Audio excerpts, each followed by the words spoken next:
네, 안녕하세요. 반갑습니다. 금만의 TV 한동훈 대표입니다. 자, 오늘은 오랜만에 바이오 관련 얘기를 해보겠습니다. 바이오 관련 종목들 얘기하기 전에 일단 추천주가 절대 아님을 말씀을 드리고요.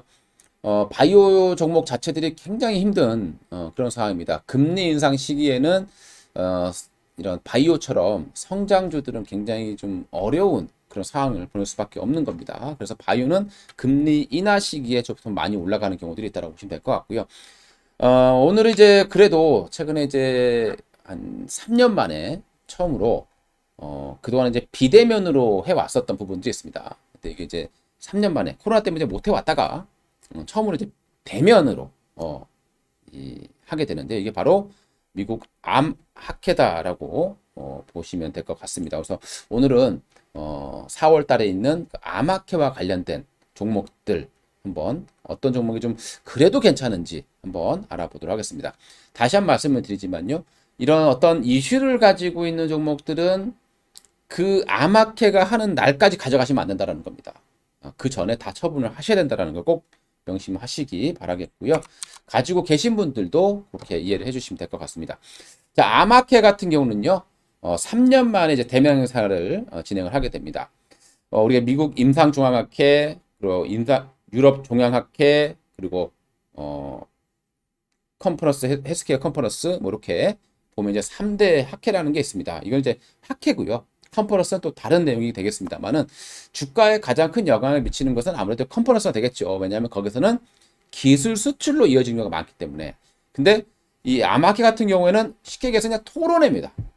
내가 이런 연구를 했으니까 이 연구에 대한 결과를 발표할게. 같이 토론해보자라는 의미로 보시면 되겠습니다. 그러니까 어떤 기업들이 신기술, 그러니까 신약, 이런 것들을 공개하는 시기다라고 보시면 되겠죠. 그래서 단기적으로는 조금 긍정적 영향을 미치긴 합니다만은 뭐 큰, 뭐 대박 상승이라든가 이렇게 나오기는 좀 힘들다 보시면 되겠죠. 왜냐하면 기술 수출로 이어지는 부분이 아니기 때문에 그렇다고 보시면 될 것 같습니다. 그러니까 이 AACR은 모든 암을 예방하고 치료하는 데 전념하는 최초의 가장 큰 암 연구기관이다라고 보시면 되겠고요. 암 연구자들이 자기 연구를 소통하는 공간이다. 여기서 이제 신약으로 이제 뭐 기술을 이전하거나 뭐 이런 가능성은 굉장히 낮다라고 보시면 되겠습니다. 1907년도에 최초 설립됐고요. 올해는 4월 8일부터 13일까지 예정이 되어 있는 그런 상황입니다. 그러다 보니까 이 관련 종목들이 조금씩 매수가 들어오는 그런 상황이라고 보시면 되겠고요. 자, 그럼 이제 하나씩 차트를 보면서 어떻게 움직임이 나오고 있는지 한번 보도록 하겠습니다. 네오이문텍 뭐 이외에 여기 없는 종목들 중에 뭐 유한양행도 있고 뭐 있습니다. 근데 이제 그런 대기업들은 뭐 이런 이슈로서 움직이는 종목이 아니기 때문에 좀 제외를 시켰다는 거 다시 말씀드리고요.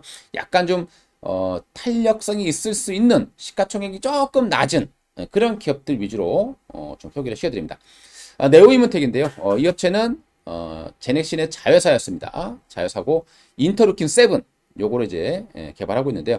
요거는 이제 T세포를 증폭시키는 기술이에요. 이건 이제 세계에서 유일한 후보 물질로 나와주고 있는 부분인데요.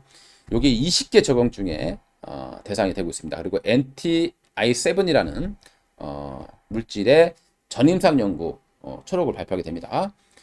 병용 물질이니까 어떤 다른 약하고 병용 투여를 한다라고 보시면 되겠습니다. 그럼 이제 네오이문텍의 주가를 보시게 되면은 어떤가 보겠습니다. 일단 주가는 살짝 올라와 있어요. 살짝 올라와 있기 때문에 뭐 이 이슈로서 뭐 이 정도까지는 어느 정도 나올 수 있을지 모르겠지만 굉장히 강력한 저항대가 9,000원대 형성이 돼 있다라는 거 참고해 보시면 될 것 같고요. 그 이상 올라가기는 쉽지 않을 것 같다는 말씀드립니다. 자, 그다음에 레고캠바이오예요. 이 레고캠 굉장히 중요한 종목이 될 것 같습니다. ADC 링커라는 겁니다. 그러니까 이 ADC 링커라는 게 뭐냐면 우리가 암 치료제를 할 때 암을 찾아가는 게 있고요. 그리고 이거를 이제 치료하는 게 있는 거거든요. 이걸 같이 섞는다라는 겁니다.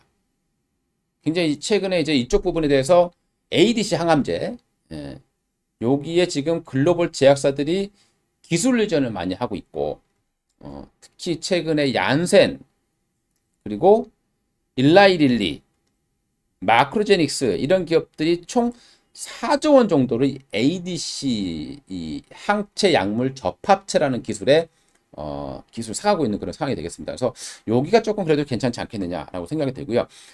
이 레고캔바이오는 과거부터 글로벌 제약사 기술 이전 이력이 좀 많이 가지고 있습니다. 그리고 10개 이상의 파이프라인을 확보해 있는 상황이고요.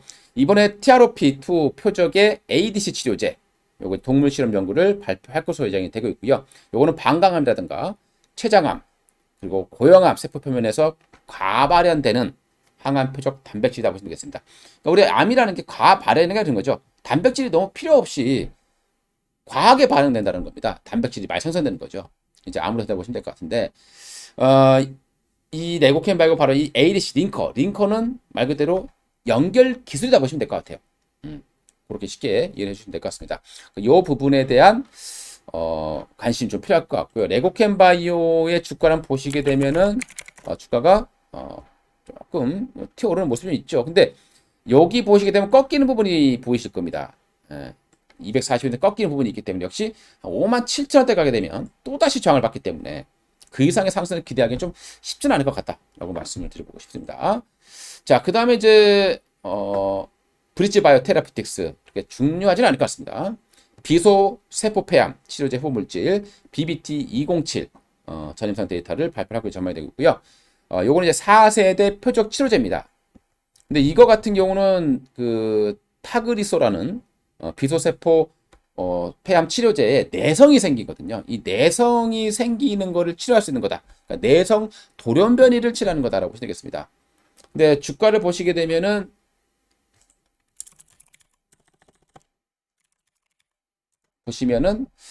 거래량이 일단 너무 적고요. 주가 흐름이 좀 답답한 그런 것들을 좀 과거에도 계속 보여왔었던 기업이기 때문에 큰 수익을 내긴 좀 쉽지 않을 걸로 판단이 됩니다. 자, ST큐브입니다. ST큐브인데요. 이 업체는 이제 비소세포 폐암 치료제가 있고, 그다음에 이제 이 업체는 요 앞에 거는 좀 잘못된 부분이 있고, 요건 좀 넘어가겠습니다. 뭐 큰 매력이 없다고 봐야 될 것 같고요. 그다음에 이제 ABL 바이오라는 기업이 있습니다. ABL 바이오. ABL 바이오는 이제 파킨슨병 치료제 후보물질 ABL 301에 대해서 얼마 전에 1조 원대의 기술 이전을 계약 맺은 바 있습니다. 그래서 주가가 한번 급등했던 종목이기도 합니다. 이 ABL 바이오는 이제 이중항체 면역암 후보물질 많이 가지고 있고요. 그리고 난소암이라든가 3중 음성 유방암이라든가 기존에 이제 면역 항암제에 낮은 반응률을 보이고 고형암에서 가변하는 인자를 억제하고 T세포를 활성화하는 뭐 그런 부분이라고 합니다. 요 ABL 바이오 이 파킨슨병도 그렇고요.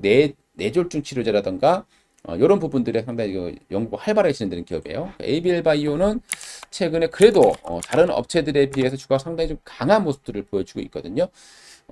여기서 한 단계, 여기서 이제 기술 계약이 한번 나왔었고, 여기서 한 단계 더 칠지 아니면 그대로 내려앉을지, 이게 이제 중요한 단계가 되는데요. 기로에 쓴 것 같습니다. 위로 칠지 아래로 칠지 기로에 서 있는 것 같은데 한 번 더 이런 이슈를 통해서 반등을 한번 또 보여주지 않겠느냐라고 생각이 들고요. 역시 큰 수익을 기대하기 좀 어렵지 않겠느냐라고 생각이 듭니다. 자, 그 다음에 AB온이라는 기업도 있습니다. 이 업체는 클라우딘3 단백질을 표적으로 삼는 표적 항암제 ABN501 여기에 대한 전임상 연구 결과 발표가 되는데요. 클라우딘3 같은 경우에는 유방암, 난소암, 고형암에서 역시 가발현되는 세포 간의 접합 단백질 요거를 표적으로 한다라고 보시면 될 것 같습니다. AB온이 ABN501의 연구 결과를 공식적으로 발표하는 것은 뭐 이번이 처음이다라고 나오고 있습니다. 그러면 AB온의 현재 주가 흐름을 보시게 되면은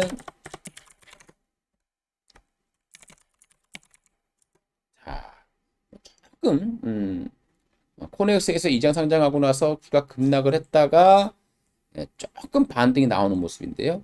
이 정도까지의 반등 여력이 좀 남아있지 않겠느냐라고 봅니다. 15,000원대까지의 어떤 반등 가능성은 좀 있다라고 판단이 됩니다. 자, 그리고 지노맨 컴퍼니인데요. 이것도 조금 주목을 해봐야 되느냐. 원래 이 지노맨 컴퍼니는 마이크로바이옴 기반의 신약을 개발한 업체인데요. 전에 CNTM4 표적의 항체 치료제 GNA 104 전임상 연구가 발표됩니다. 여기 앞에 있는 GNA 이런 것들이 뭐냐면 그 회사 약자로 보시면 될 것 같아요. 자, 그리고 면역항암 신규 표적 CNTM4를 억제하는 면역항암제 GNA 104 요건데요. 그리고 요거 같은 경우도 이제 또 하나 봐야 될 부분들이 바로 여기 보면 ADC 앞에서 봤던 네고캠 바이오 비슷한 ADC 후보 물질 GENA 111-AF 연구 결과를 또 발표를 할 것으로 예상이 되고 있습니다. 신규 면역 항암 표적제, 표적 치료제 GICP105. 참 바이오 업체들은 이 앞에 숫자가 회사 이름이에요. 그냥 앞에 약자로 보시면 될 것 같은데 굉장히 좀 어렵다. 네, 바이오 단어 자체가 영어가 좀 많이 들어가 있고요. 전부 다 약자로 많이 들어가 있기 때문에 상당히 좀 이게 뭔가 라고 이해하려고 하지 마시고 그냥 회사명이구나. 그리고 앞에 뒤에는 그냥 번호구나. 이렇게 이해를 해주시면 될 것 같습니다. 지노맨 컴퍼니의 주가를 한번 보겠습니다. 최근에 좀 주가 좀 많이 빠져 있는 그런 과정인데요. 뭐 한 번 정도 반등을 해줄 수 있는 모습은 보여줍니다만은 추세 자체가 굉장히 어려운 그런 모습들을 보여주고 있습니다. 그만큼 지금 바이오주 자체들의 흐름들이 전반적으로 다 어렵다라고 봐야 될 것 같고요. 그 다음에 마지막으로 티움바이오라는 기업도 있습니다. 국내 최초의 신약인 선플라를 출시했던 기업이고 발기부전 치료제인 엠빅스를 출시했던 기업이기도 합니다. 그리고 세계 최초로 필름형 발기부전 치료제를 개발했던 팀이 만든 회사가 바로 티움바이오다라고 보시면 되겠고요. 최근에 자궁 내막증이라든가 혈우병 치료제, 그리고 TGF 다시 베타, 그리고 VGFR-2 표적의 이중저해 항암제를 만들고 있다. 그리고 TU2218 전임상 연구가 발표 예정이 되어 있는 그런 상황입니다. 티움바이오도 보시게 되면 주가가 흐름이 썩 강하지는 않아요. 근데 아마 4월달 초반에 조금은 뭐 대박이 절대 나지는 않을 것 같고요. 뭐 조금은 그래도 기대감으로 움직여줄 가능성이 좀 열려 있다. 이렇게 봐야 될 것 같고요. 그다음에 이제 파맵신 같은 경우는 이제 뭐 다중표적 인간 항체 기반 기술을 보유하고 있습니다. 뇌종양 희귀질환 위주로 치료제를 많이 만들고 있고요. 키트루다 요거하고 공동 연구를 하고 있습니다. 그래서 요 부분에 대해서 PMC-309 파맵신 약자가 되겠죠. 309 전임상 연구 결과가 발표가 되는데요. 파맵신도 주가 흐름을 보시게 되면 그렇게 썩 강하지는 않아요. 전반적으로 이 바이오 종목들은 지금 굉장히 어려운 상황이고 뭔가 포문을 열어주는 기업들이 나와줘야 되는데 아직은 나오지 않고 있는 상황입니다. 그래서 이쪽 부분에 대해서 제가 여러분들께 뭐 추천을 드리거나 이런 부분은 아니고요. 혹시라도 가지고 계시거나 이런 분들은 참고 사항으로 보셨으면 바라면서 설명을 드려 봤습니다. 이슈가 있기 때문에 그 이슈와 관련 종목들을 한번 읊어보는 것은 또 저희가 또 할 일이 아닐까 이렇게 생각이 들어서 뭐 크진 않지만 그래도 좀 정리해서 올려드렸으니까요. 참고해서 보시면 될 것 같습니다. 도움 됐다면 좋아요, 구독 눌러주시고요. 그리고 오늘 영상은 여기서 마치도록 하겠습니다. 성공투자하시기 바랍니다. 감사합니다.